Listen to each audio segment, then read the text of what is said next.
জাতীয় সহ যে কোনো উৎসব উদযাপনে শরীয়তপুরে বিজয় মঞ্চ উদ্বোধন হয়েছে। জেলার সখীপুরের কার্তিকপুরে শেখ রাসেল সেতুর পূর্ব প্রান্তে নির্মিত বিজয় মঞ্চটি চরাঞ্চলের মানুষের প্রাকৃতিক পরিবেশে উৎসব উদযাপনে যুক্ত হল নতুন মাত্রা। বিজয় মঞ্চ আরও নান্দনিক করতে কাজ করার কথা জানিয়েছেন সংশ্লিষ্টরা। এস এম মুজিবুর রহমানের রিপোর্ট। বিকাশে কম খরচে ক্যাশ আউটের লিমিট বেড়ে 50,000, প্রিয় এজেন্টও 2টা।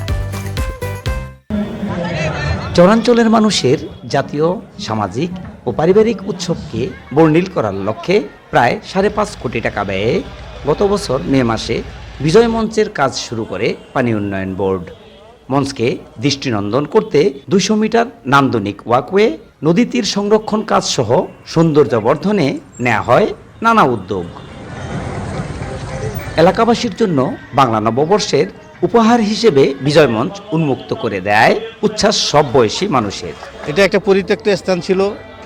এই পরিত্যক্ত স্থানে এই স্থাপনা হওয়ার ফলে আমরা জাতীয় উৎসব মুখর যে দিনগুলো আছে এই দিনগুলোতে আমরা এখানে প্রাকৃতিক পরিবেশে নদীর পাড়ে বসে আমরা আনন্দ উপভোগ করতে পারবো। এখন এইটা হওয়াতে এটা বাচ্চাদের বিনোদনের একটা জায়গা হয়েছে, আর মানুষ অবসর সময় এখানে ঘুরতে আসতে পারবে। আর নদীর পাড়ে বসে আসলে প্রাকৃতিক সৌন্দর্যগুলো উপভোগ করার মতো তো একটা ওয়েদার, তাই না?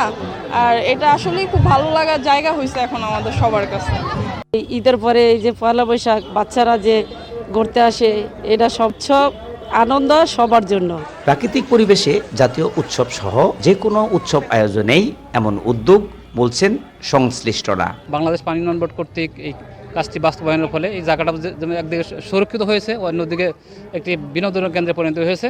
যে কোনো উৎসব অকেশনে মানুষ এখানে একটা বিনোদন কেন্দ্র হিসাবে এটাকে ব্যবহার করতে পারবে। ভবিষ্যৎ প্রজন্মের জন্য এবং যারা মুরব্বীরা আছেন বিকালবেলা যেন বসতে পারেন, হাঁটতে পারেন এবং একটা বিনোদনের জায়গা হয়। বিজয় মঞ্চ এটার নাম দিয়েছি, এটা ভালো দৃষ্টিনন্দন করা হবে।